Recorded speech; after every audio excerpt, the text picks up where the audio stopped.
நம்ம ஒவ்வொருவருமே ரெண்டு வகையான வாழ்க்கையை வாழ்றோம். ஒன்று நாம் விரும்பிய வாழ்க்கை, இன்னொன்று நமக்கு கிடைத்த வாழக்கூடிய இந்த வாழ்க்கை. இந்த ஆங்கிலத்துல வாழ்க்கையை மூணா பிரிச்சாங்க: லிவிங், சர்வைவிங், எக்ஸிஸ்டிங்.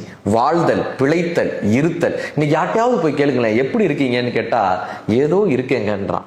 இந்த வாழ்தலுக்கும் இருத்தலுக்கும் என்னப்பா வித்தியாசம் கேட்டாங்க. சார், வீட்டுல வாழ்றேன்னு சொல்லுவோம், ஜெயில இருக்கேன்னு சொல்லுவாங்க. இந்த வீட்டுக்கும் ஜெயிலுக்கும் என்ன தெரியுமா வித்தியாசம்? சின்ன வித்தியாசங்க. தாழ்பால் உள்ளே இருந்தா அது வீடு, தாழ்பால் வெளியே இருந்துச்சுன்னா அது சிறை. நம் வாழ்க்கையை நாம கட்டுப்படுத்திட்டோம்னா, நான் என்ன சாப்பிடணும், நான் என்ன ட்ரெஸ் போடணும், நான் யாரோட பேசணும், நான் எங்க போகணும், யாரோட பேசணும், யாரோட பேசக்கூடாது, என்னுடைய வாழ்க்கையை நாம் கட்டுப்படுத்தி கொண்டோமே ஆனால் நாம் வீட்டில் வாழ்ந்து கொண்டிருக்கிறோம்னு அர்த்தம். நம்ம வாழ்க்கையை உறவினர்களோ, இந்த சமூகமோ, குடும்பமோ, ஏதோ ஒரு வகையில் மேலதிகாரியோ கட்டுப்படுத்தி கொண்டிருந்தால் நாம் சிறைச்சாலையில் இருந்து கொண்டிருக்கிறோம்னு அர்த்தம். நம் வாழ்க்கையை நாம் வாழ்கிறோமா அல்லது சிறைச்சாலையில் இருக்கிறோமா? உங்கள் கைகளில்.